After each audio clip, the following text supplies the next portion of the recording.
Namaha. Madhur Ojwala Premadhya Sri Rupa Duga Bhaktida Shigoda Karuna Shakti Vigrahaya Namostate Namaste Gauravani Sri Murtaye Dinatarine Rupanuga Virudapa Siddhanta Tvantanamine Namo Goda Kishoraya Saksad Vairagya Murtaye Vipalamba Sambodhe Padambo Jayate Namaha Namo Bhaktivinodaya Satchit Ananda Namine Gaura Shakti Sarupaya Rupanugam Padayate Gaura Vibhava Bhume Stvam Nirdisesa Sajana Priyam Vaishnava Sarvabhoma Sri Jagannathaya Te Namaha Panchakalpa Tarubhischa Kripa Sindhu Evacha Patitanam Bhavane Yo Vaishnavyo Namo Sri Krishna Chaitanya Prabhu Nityananda Sri Advaita Gadadhar Sivasari Gaur Bhaktavinda Hare Krishna Krishna Krishna Hare Hare Rama Rama.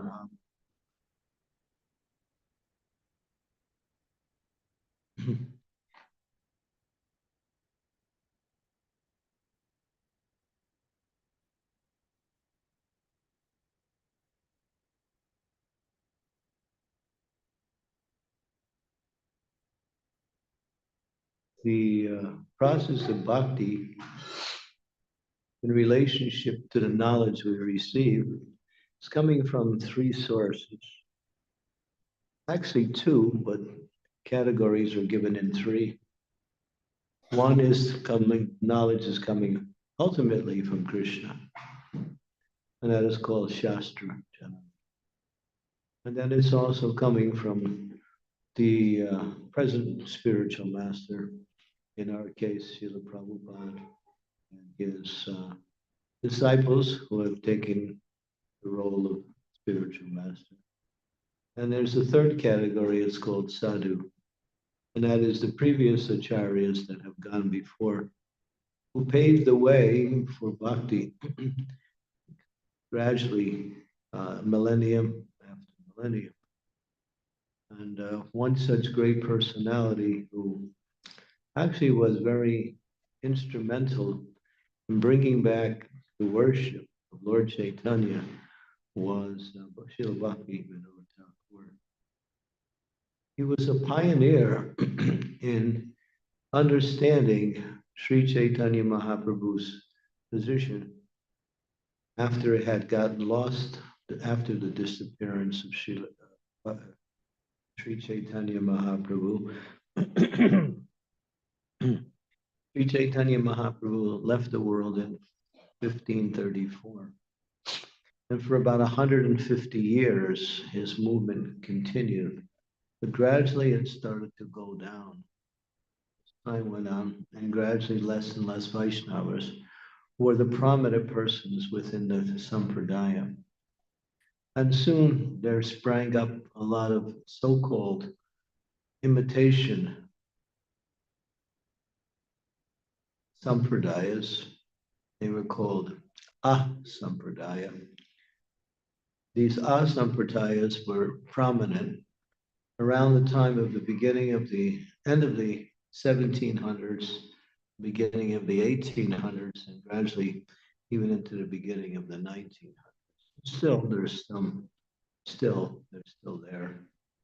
And these are so-called followers of Lord Chaitanya Krishna, who have concocted various types of programs for worship, but they've mixed in various types of material activities, material ideas, and also brought in very even sinful activities into these programs.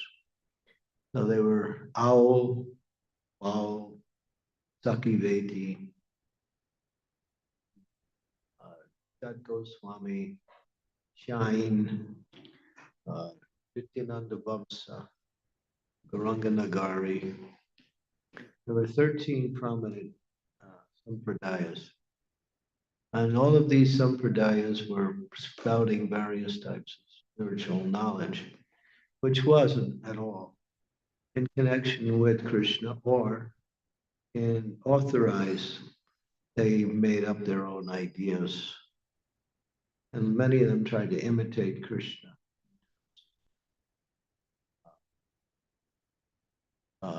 Way of worshiping Krishna. So, and especially Sahaja. Sahaja was also a sampradaya. We hear that word Sahaja quite often. It's really translated into one who takes things cheaply, or you might say imitation. If you have an imitation, it's not the real thing. Sometimes it may look like the real thing, but it doesn't have the substance. So these sampradayas were quite prominent and were becoming very much influential in society. Bhaktivinod Thakur was born around the year 1830 something, I think. Yeah, I'm not sure of his. And he was a Shakta. There are Vaishnavas, there are Mayavadis, there are Shaktas, Shakta worships. Shakta worships means they worship the energy rather than the source of the energy. Usually they worship the female aspect of the absolute truth, like Durga or Chandi. What else is there? So many Durga, Chandi, Kali, Bhadrakali. You worship Bala and Bhadrakali to kill your enemies. For various types of, and these are all expansions of the original internal energy Srimati Radharani expands herself to the even the material manifestation.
punctuality and cleanliness is the two main things.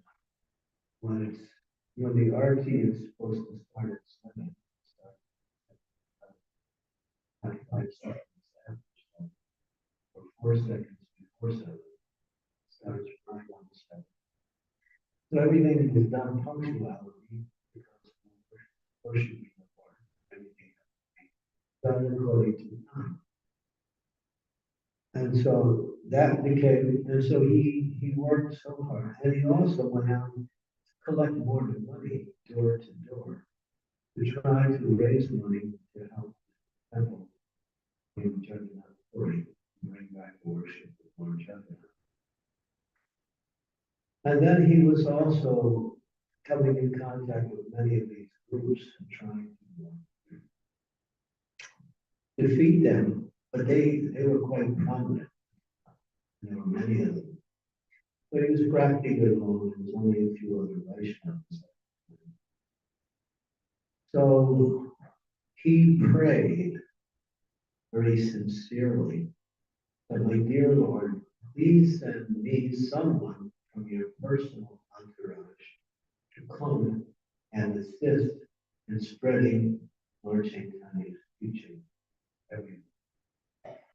Lo and behold, even at his home, he didn't even know it, but that person became his son, Bhima Prasad, his fifth son.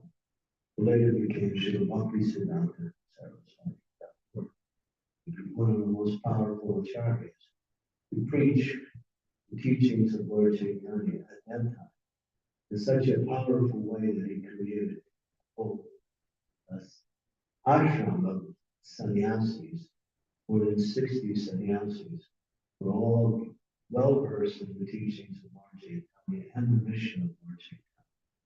And were traveling all over India, establishing Lord Chaitanya's padapitas, his footprints in different places. You can even go to Trivandrum in South India, in that temple there.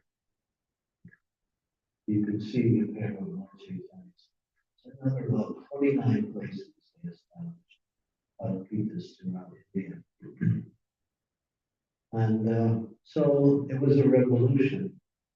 Now, Bhakti as Bhima Prasad, Ashila Bhakti appeared on February 6th, 1874 at 3:30 in the afternoon. And Bhaktivinod Thakur had been a member of the Jagannath Temple. And right around that time, he had left for some time. Of course, he was there for the birth of his son. But he left, and he left it in the care of his wife. She was taking care of it. And then it was time for the Rath Yatra. It was time for the Rath Yatra. So Jagannath's Rath Yatra begins at Jagannath Temple, goes all the way down Grand Road, 2.3 kilometers, to Gudicha Temple, which represents Vrindavan. Jagannath Puri Temple represents Dwarka. For the word Lord is worship in opulence, and Vrindavan, the Lord is worship in a very simple forest type atmosphere, simply surrounded by cows and young girls, his friends, and village life. And so this Jagannath Rath Yatra, it was going on. And Bhakti Siddhanta Saraswati at that time, he was 6 months old. And so his wife, Bhagavati Devi, she took the child out onto the street to view the Rath Yatra. And it just so happened that the cart stopped right in front of the house where Bhakti Siddhanta was born. It was a house of Bhaktivinod Thakur. It's a temple now. You can see it. And she brought the baby. She took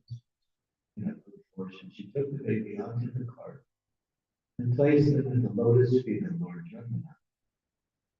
And then, after a few moments, the garland from Jagannath, big huge garland, fell off Jagannath and circled around the baby like that. Later on, she told her husband, he understood by that incident that this was the person I was trying to help bring back Lord Chaitanya's movement and rid the world of these false sampradayas for polluting everyone with wrong types of activities and knowledge. Many of them were trying to imitate Krishna by going into villages, preaching, gathering the young girls in the villages and Hare Krishna. And so that became really a pollution of the spiritual life. And so then, of course, he raised his son very strictly. Of course, to speak about Bhakti Siddhanta Saraswati is a whole class. Bhaktivinod Thakur was writing so many books, one book after another.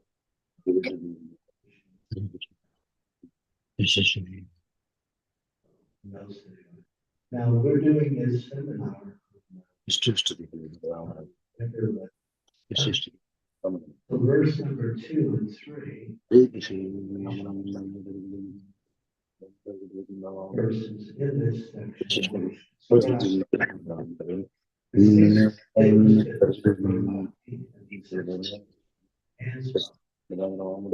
Bhaktivinod Thakur wrote a book on those two verses, studying Goswami's presentation, and he can bring it into great details called Bhakti. You've seen the book. And he takes each one of these 6 principles, 12 altogether, and expands on it. So those of you who are taking this seminar, we want to go deeper into the philosophical teachings centered around these 2 verses, which are the essence of this presentation. Get a copy of that book. It's really interesting. And he wrote many, many books. In 1896, he completed one book, Teachings and Precepts of Lord Chaitanya. And he decided to send it to many of the prominent universities in the world.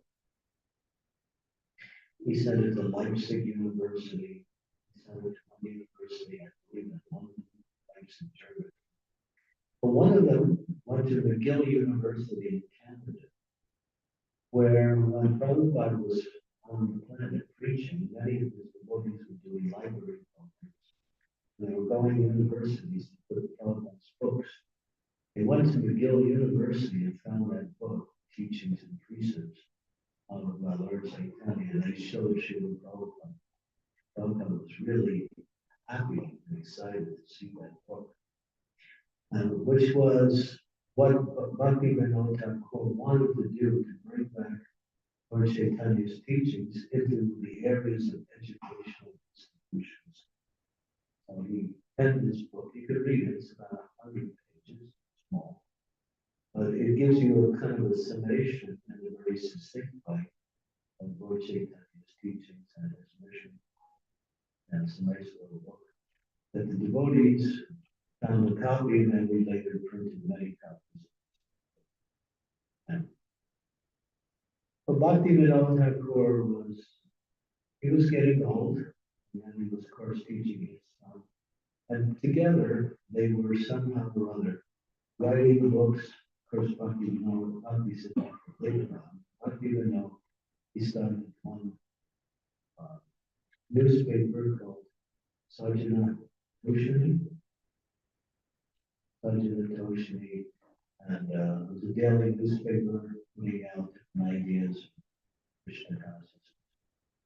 So, one of the more important essence of this prophet is that he turned around the whole history of Vaishnavas. The Vaishnavas were seen as simply sentimentalists. They sing and they dance and that's all. And not good for anything. He they would today think like that. You guys, you're just sentimentalists. Once you get real, study some scripture. What can defeat anybody in any scripture?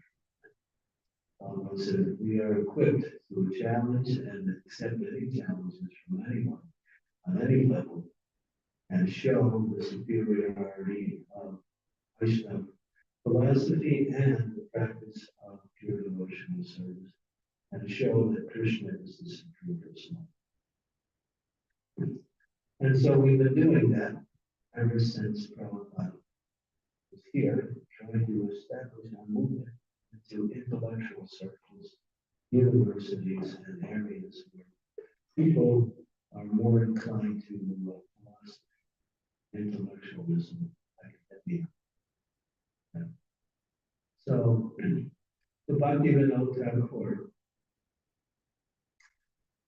was writing, and he was also preaching. And then there was one particular situation where he challenged the idea that if you're born in a Brahmin family, you're a Brahmin. He said it's not by Janma, it's by karma. You may be born in a Brahmin family, and you have an advantage because of that birth, but unless you perform the activities, ritual activities, you cannot be called a Brahmin. And Narada Muni also has made some statements on that. And according to the activities, and not according to one's birth, one is designated as such. If you're a Brahmin and you're performing sutra activities, you're actually a sutra. If you're born in a Brahmin. And if you're a sutra and you're performing and you're authorized to perform the Brahminical activities, you can be categorized as Brahmin. So it's not by birth, but it's by activities. So, but there was a whole class of Brahmins who were teaching that born in a Brahmin family means Brahmin. Brahmins is used to your 2 cents. You have to be doing the activities of Brahmins to be actually authorized. So there was a large group of many types of Brahmins from different categories of Brahmins. We're all saying the same thing. Bhaktivinod Thakur was challenging. And then he was writing, and there was a debate scheduled in a place called Midnapur in Bengal. It was September 9th, 10th, and 11th, 3-day debate of the year 2009, I think. No, it was actually 2011. 2011, 3-day debate in September. He was all ready to go and challenge these Brahmins in a public debate. But he got sick. He got rheumatic fever. Bedridden. He wasn't able to do anything. And so he was thinking what to do. But Bhaktisiddhanta, his son, had studied the whole thing, wrote a book called Brahmins and Vaishnavas. You can read that, it's also available. And then when he read that, he understood, yes, he knows. So he sent Bhaktisiddhanta. He said, Bhaktisiddhanta defeated all of the Brahmins. And they had to walk away with their heads down. Bhaktisiddhanta Saraswati. Prabhupada used to say, my spiritual master was a walking dictionary. No, I'm sorry, walking encyclopedia. He's a walking encyclopedia. Bhaktisiddhanta Saraswati would go into libraries and read every book in the library. Every book. And he was so sharp in memory that he never forgot anything he read. Never. He could quote anything at any time. He was what we call, I don't know what's that person, Shruti-gar. He could remember everything that he ever heard. And Prabhupada talks about that. He said, Brahmins years ago, they had such sharp memories that whatever they heard, they would never forget. If anyone asks them, they can recall it at any time.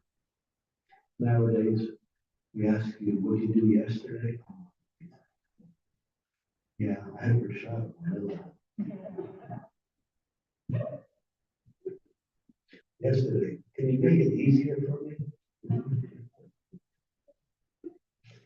So, tell you, memory is decreased. This is one of the features of this age. Longevity of life decreased, memories decreased, bodily strength is increased, mercy is decreased. All of these things are affected by the age of time, especially one time I even forgot my name. I will tell you the story, it's not embarrassing. They asked me my name and I gave another name. I realized it wasn't me.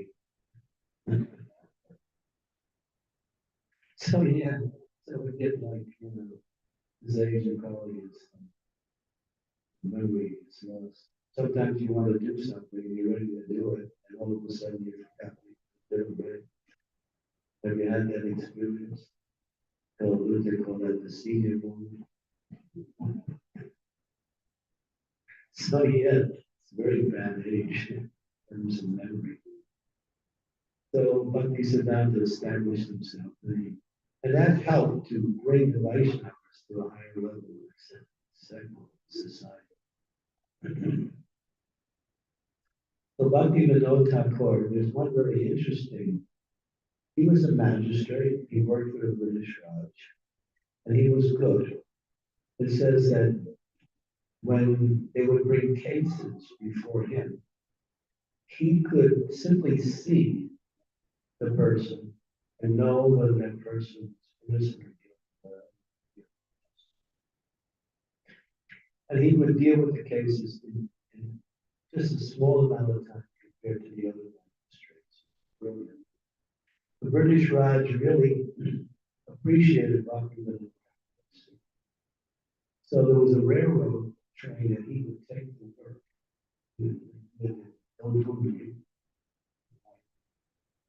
And so he would take that railway train. The British wanted to honor him in such a way to make it convenient. So they attached an extra car onto the train. That was his personal car. So Bhaktivinod Thakur was very much appreciated. And it goes on to say, there was one yogi, his name was Vishikeshana. You know the story of Vishikeshana? He claimed he was Mahavishnu incarnation. And he had come to kick out the British from India. And so he was preaching very heavily against the British, like that. And at the same time, he was having rasa dance with girls at night in the villages because he couldn't use Mahavishnu. He was authorized. And he had power, he had mystic power. And he could do things, because when you have mystic power, it's like magic. You do things, and he, can make things appear in the sand from nowhere. It's a science, if you know the science, you can learn it also. It's called Prapti City. Prapti City is you can meditate on something from anywhere in the universe. You can bring that object to you simply by that. It's one of the, what they call city. There's 8, mystic powers, 8 prominent mystic powers, and there's 10 secondary powers, which explains, there's a whole chapter in the 11th canto of Srimad Bhagavatam. Krishna explains each of the 18 mystic powers. And then at the end he says it's all useful. Forget it. Bhakti is actually, the success, not these mystic powers. And mystic power is magic. Even devotees have mystic power, like a lot of sankirtan.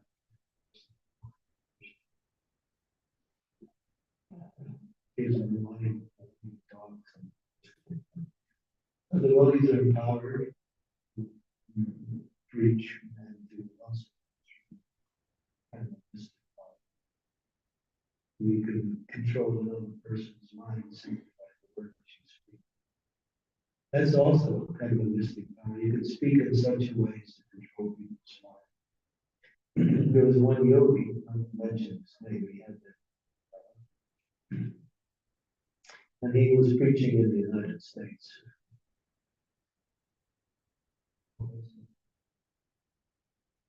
He was from Pune.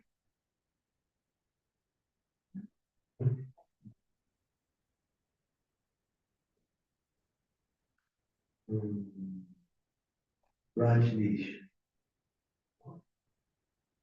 Rajneesh. Yeah.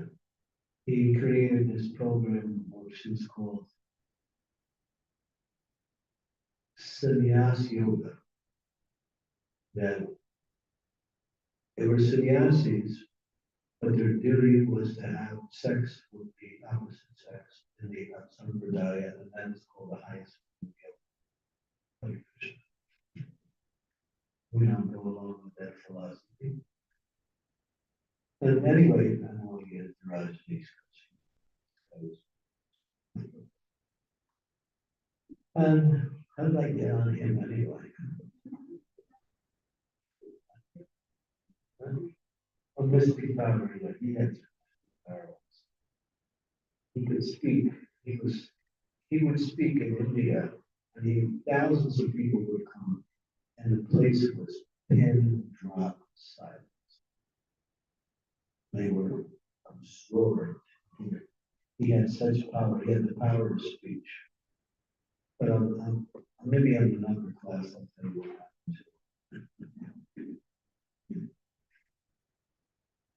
And so, so Bhaktivinod Thakur was asked by the British, this person, Rishikeshana, he's preaching and he's doing all of this thing. And actually, Bhaktivinod Thakur can understand he was Polish. It was an imitation claiming to be Mahavishnu. But he was very influential. He was gathering thousands of people. He was preaching against the British, also dancing with young girls at night.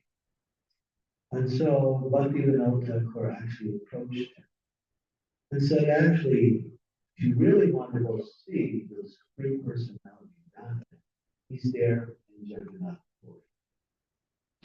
He is the Supreme Lord Sri Jagannath Dev. And Vishikasena said, actually, yes, that is true. That is me in wood, and here I am in person. So, of course, Bhaktivinod Thakur was getting more and more upset, trying to influence to stop his nonsense. But he had the British Raj behind him. So he got the British to arrest Vishikasena, and they put him in jail. And while he was in jail, he got very angry at Bhaktivinod Thakur. And so he had mystic power, so he put a spell on Bhaktivinod Thakur's family and on Bhaktivinod. And the whole family came down with rheumatic fever. They were really sick. Bhaktivinod Thakur was practically on the verge of death from fever because of this yogi. And of course, he was a Vaishnava, and he was also fighting that with the power of his devotion. But his wife, Bhagavati Devi, she was really worried. The whole family was sick. She was sick. Her husband was sick. And she said to her husband, you should let him go. We're all going to die. And he said, better we all die. Don't let that rascal go. And then someone came forward to Bhaktivinod Thakur and said, because this Vishikeshana, he had this long hair. And sometimes he could shoot sparks out of his hair. They would fly in the air, and wow, he must be God, And so Bhaktivinod Thakur was informed his power is in his hair. So it was time for initiation. And so they got some barber and some men. They held down Bhakti Vishikeshana and made him a nice, sweet shaved up yogi. So after they cut his hair, and about 3 days later, he died in jail. So this was the story. How Bhakti Swami Maharaj in his story on the life of Srila Prabhupada includes that episode, the whole story of Vishikashena and Bhaktivinod Thakur. And you can see it's quite exciting. It's like a fight between the two of them. Power, Vaishnav Shakti against yogic power. If you like adventure, it's kind of an interesting little battle. And so Bhaktivinod Thakur was and he wrote so many books, and he's very much prominent in our worship every day. Kiba Jayo Jaya Gaura Chande Alotike Soham.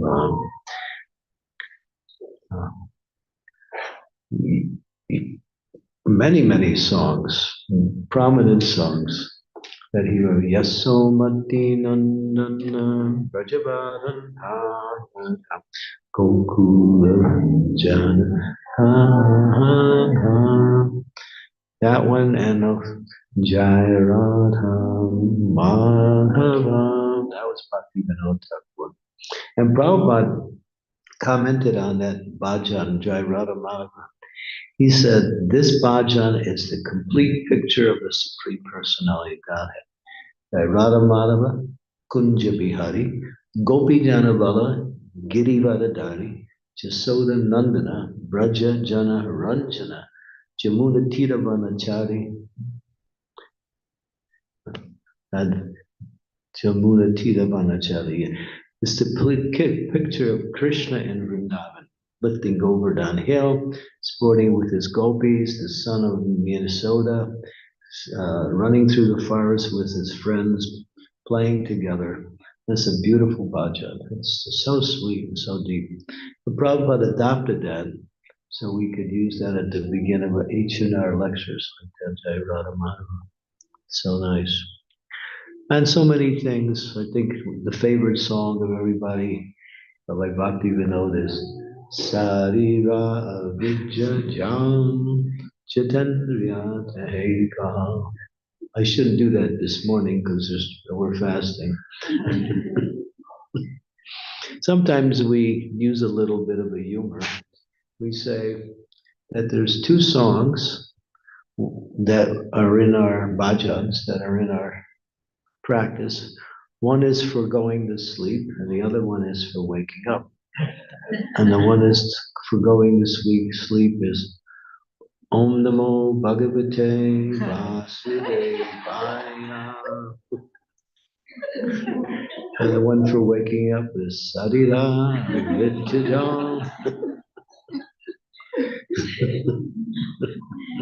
So yeah, I mean, I was in New Vrindavan, and we used to work really hard, and the whole Bhagavatam class would sleep. Everybody, and even the speaker sometimes. I'm not exaggerating. One time there was one devotee who was giving class, and he said, and Krishna says in Bhagavad Gita, Sarva Dharma Parikshit Mam Ekam Saranamba.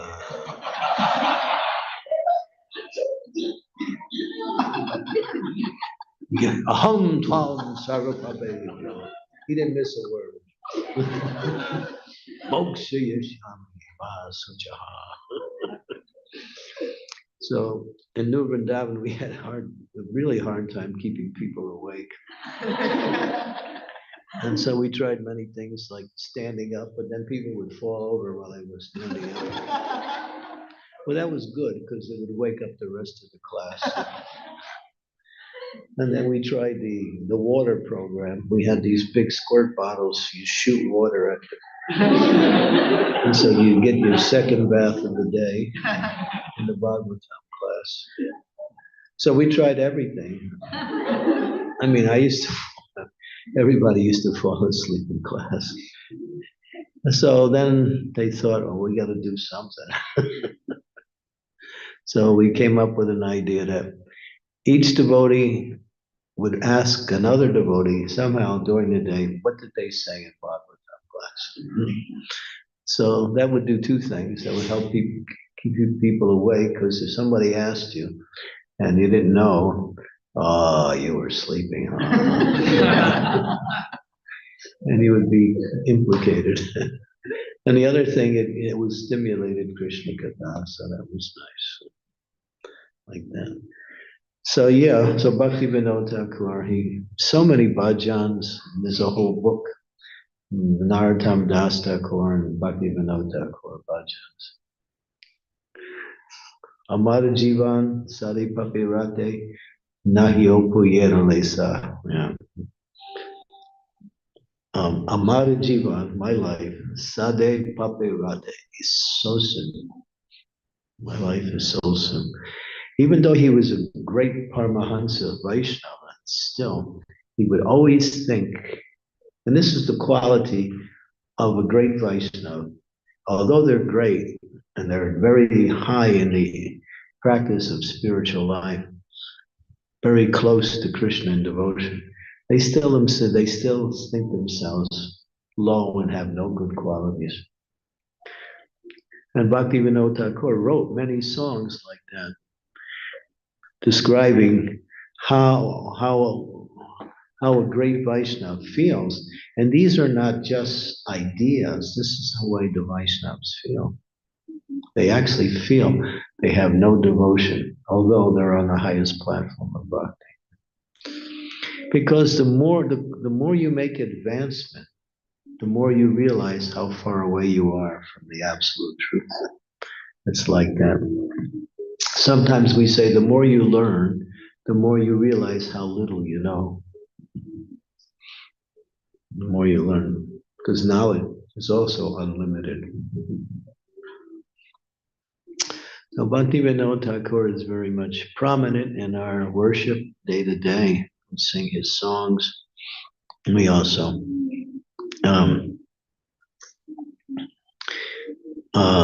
and Prabhupada also said, he said, you should read the books of Bhaktivinod Thakur, especially Jaiva Dharma, which is the entire process of bhakti, going from Adaustrata all the way to Prema and into the higher stages of Prema, but it's given in a dialogue.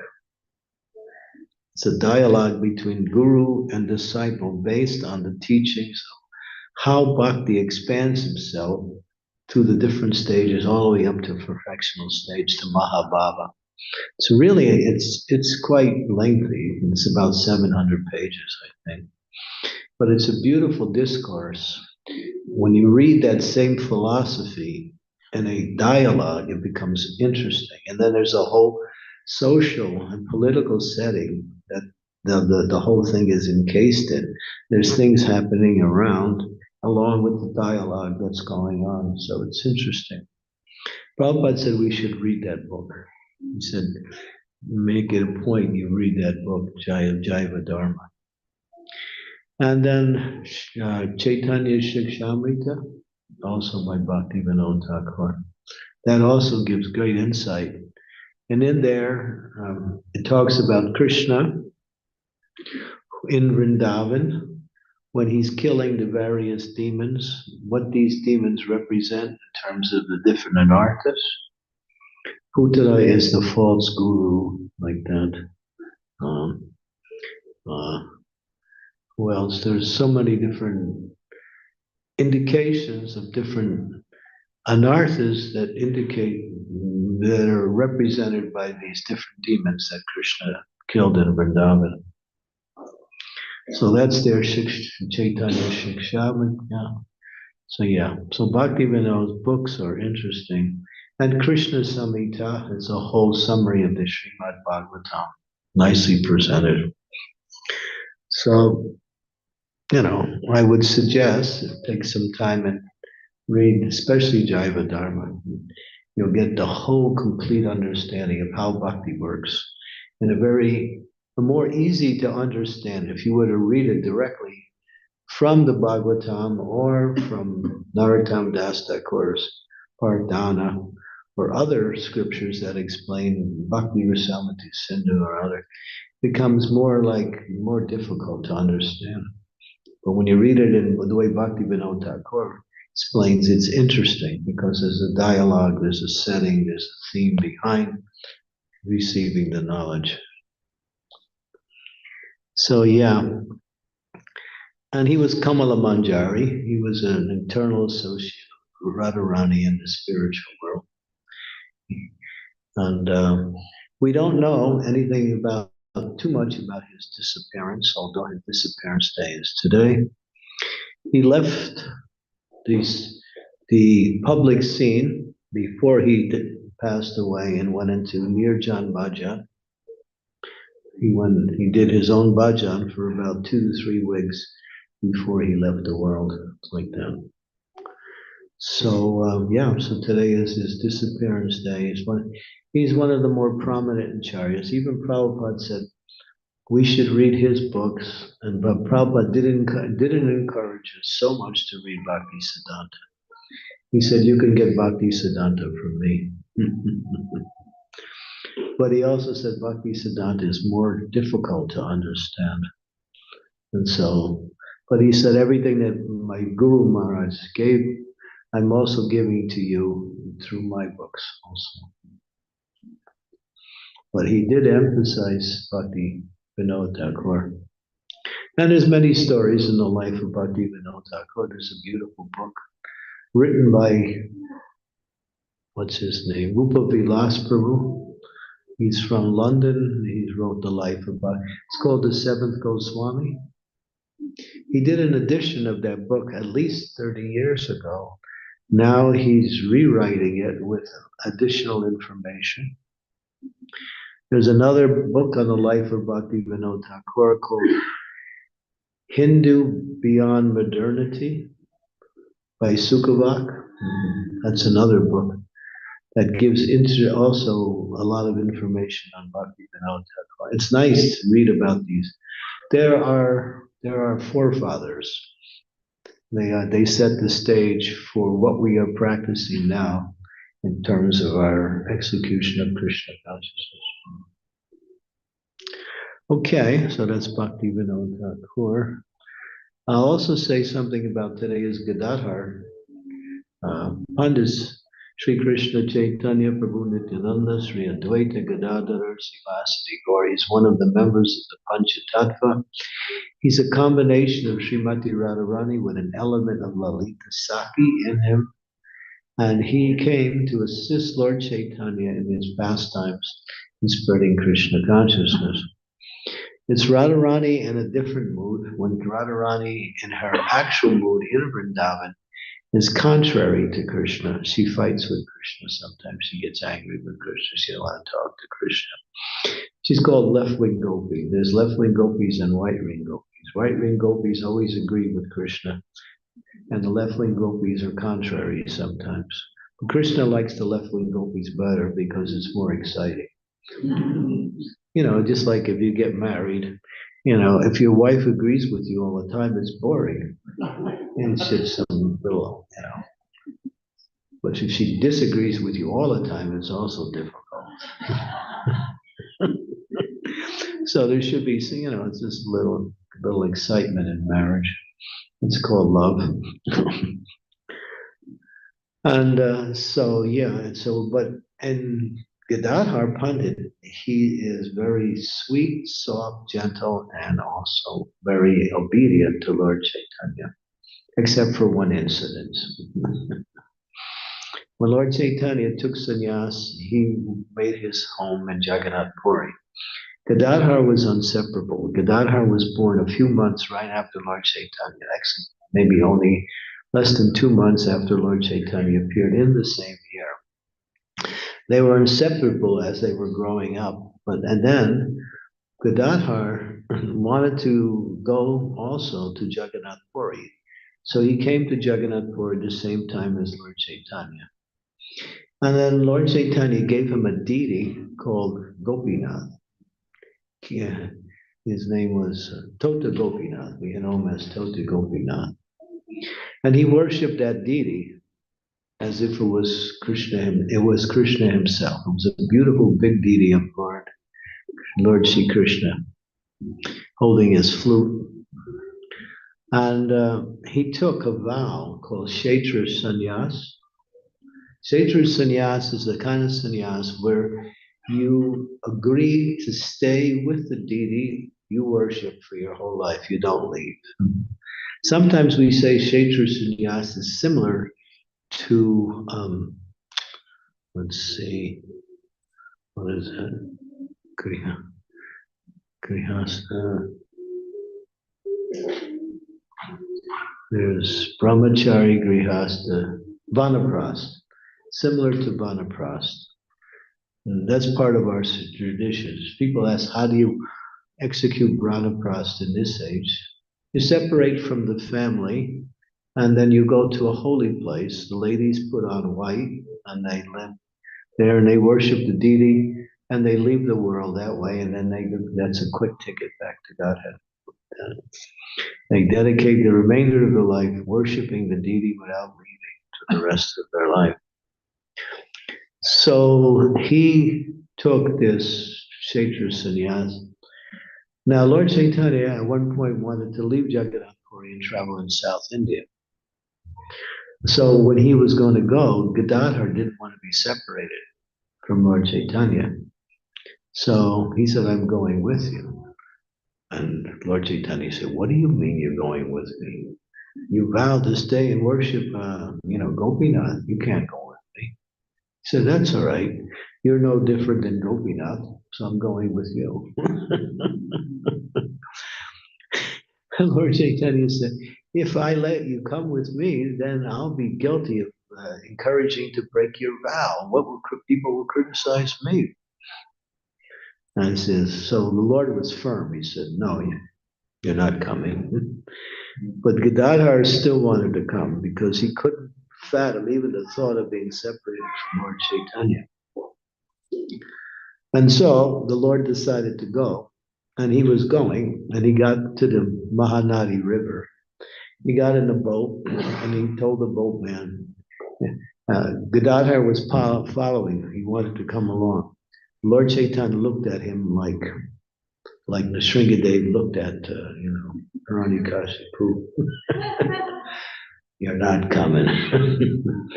And then he froze, and then the Lord just told the boatman go, and he took off. When that happened, Gadadhar fainted.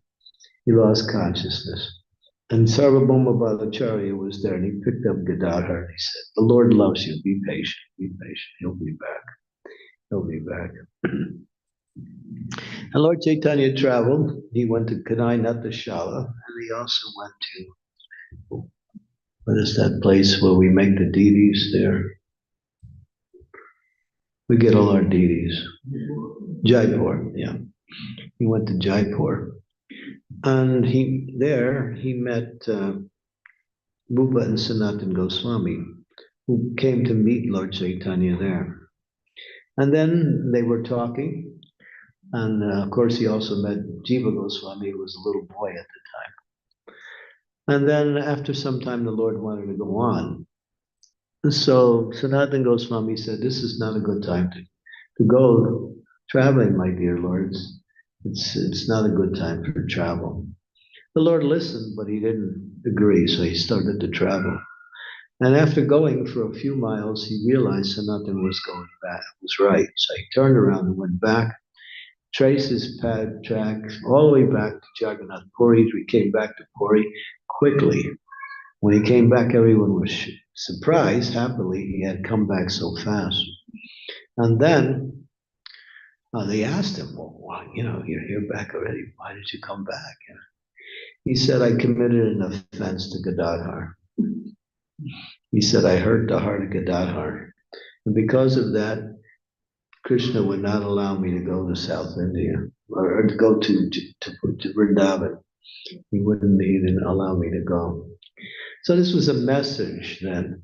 What did Lord Chaitanya do? He didn't commit any offense, but Gadadhar took it as a great devastation on his heart because he had lost the association. So the Lord was teaching that one should never cause any discomfort at any level to any Vaishnava, even if it's done accidentally. Of course, sometimes that happens.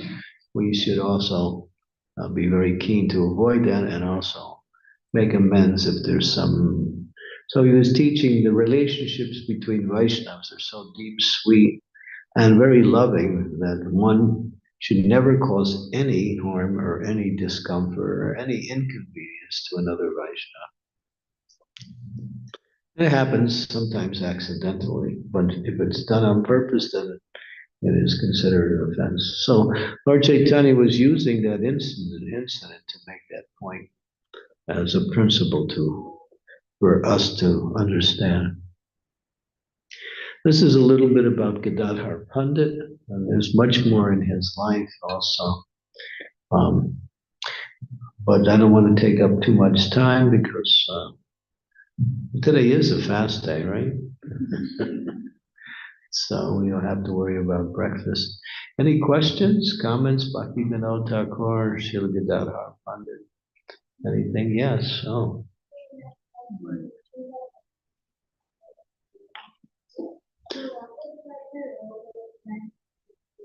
We're going to give you something to make you audible to all of us.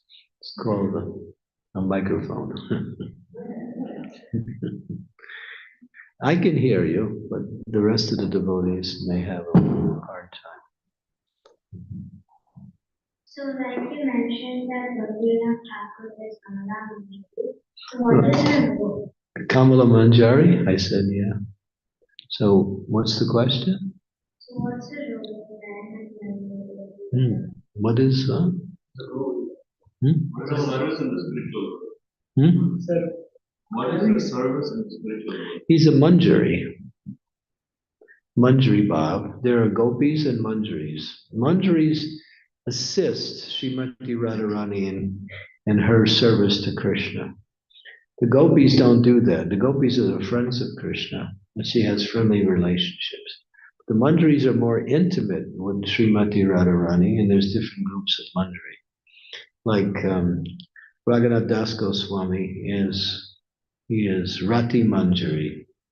So they dress Radharani, they clean her quarters, they put on her makeup, they bathe her, they do all of the personal services, Srimati Radharani.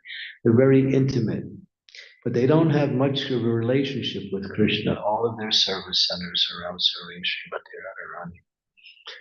So it says that in our society, we are in the mood of Manjari Bhav, not Gopi Bhav. So, like that.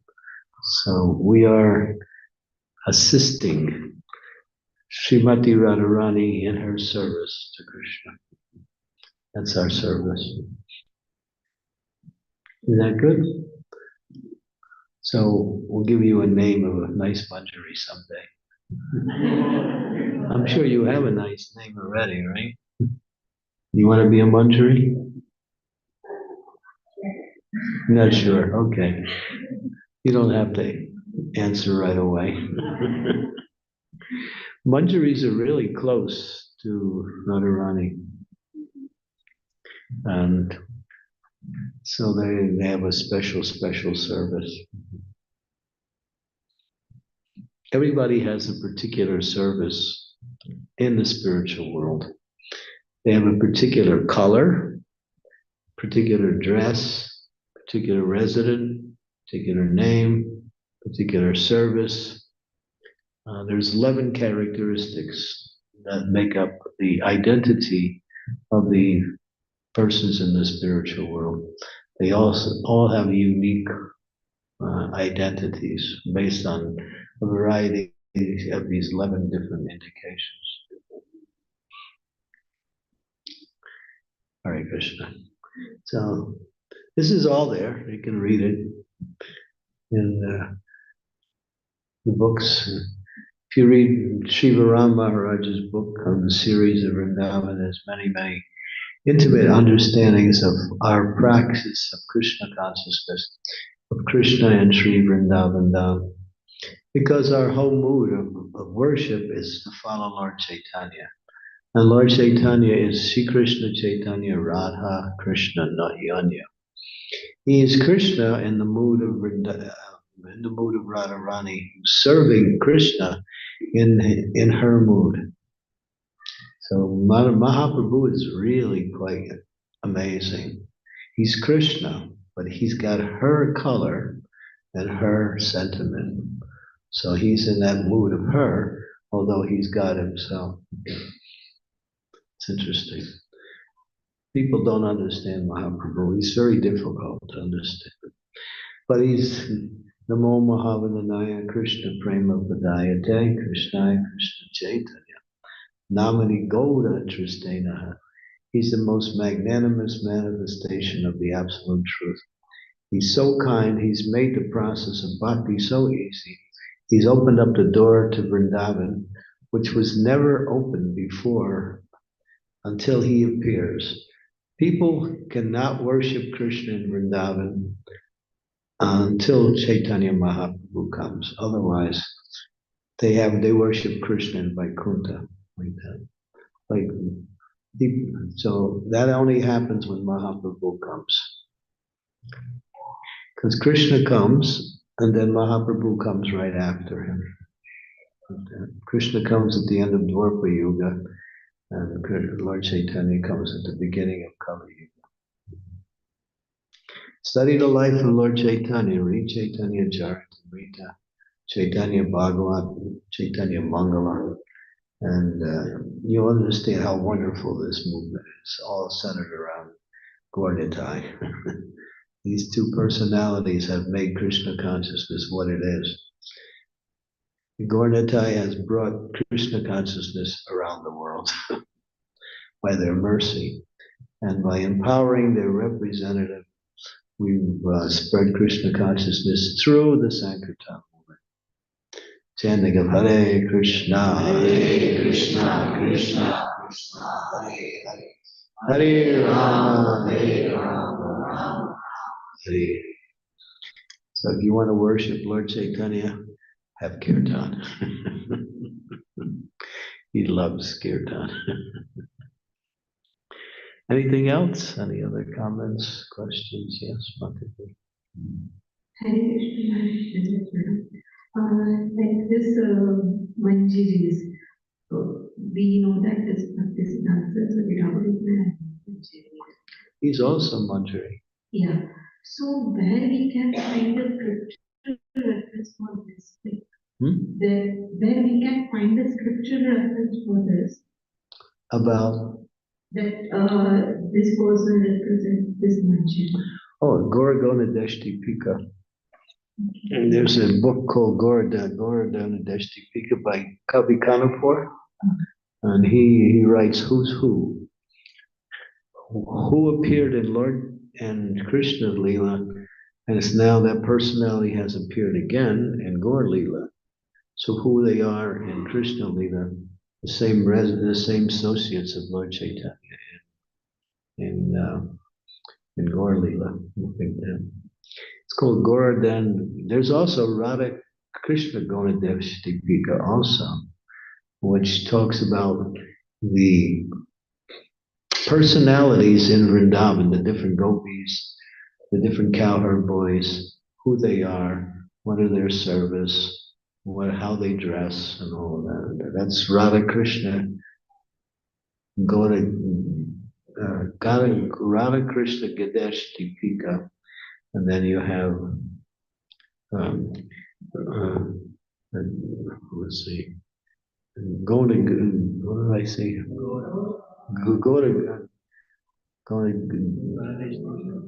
My memory is bad. Kavi Kanapur's Gora Gonadesh Deepika. Yeah, okay. So that one that's easily available. The Radha Desh Deepika one is a little harder to find. Kushakrata Prabhu did a whole series of books, and he included that one also in there. You can get those books through different outlets. Shiva Ram Maharaj's books are really deep in the whole philosophy of Krishna and Vrindavan. That's also nice. And of course, Bhagavatam is there. Thank you, Maharaj. Thank you.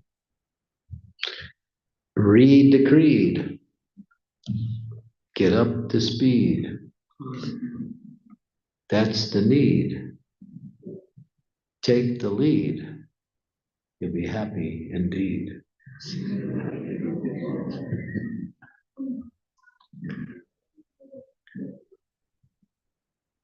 So we should read these books. That's what Prabhupada said. He said, I wrote the books for the devotees. They're not just for selling. They're for reading.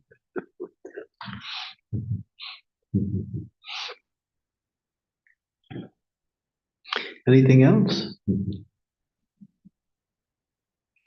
Okay, thank you. So do you want to announce today's schedule? I think there's a slight change in the schedule. Okay. Usually we do 12:30 offering and Pushpanjali. Usually 12:30 offering and Pushpanjali. So you want to do a class from 12 to 12:30 and then. Do a half-hour class? Yes. Or you can do 12:45. Because Why don't we start class at 11:30? people should know. People don't. The best thing is 12 to 12:45 because after removing from Krishna, then we operate here. So it takes 15 minutes. 50. Yeah, 12 to 12:50. Then the rest is Bhaktivinod Thakur. So what's the schedule? So 12 to 12:50 is the class. Oh, 12 to 12:50. Exactly. Okay. Then And Pushpanjali at 10 minutes to 1. Then. yes. And then after Pushpanjali Arti, Okay. and then after Arti, then is Prashad, right? Yeah, okay. So my class will be 50 minutes today. Yes. Okay, wow. Hare Krishna. Time I am. Krishna says. Okay. Or actually, in 12 to 1 also 10 minutes.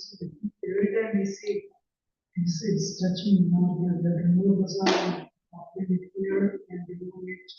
So 12:50 or 1 o'clock. Definitely. Okay. Somebody should be here to conduct it because, I'll forget. Okay. So we'll see you later. So remember, today's a fast day. And if you can also drink water if it's too difficult.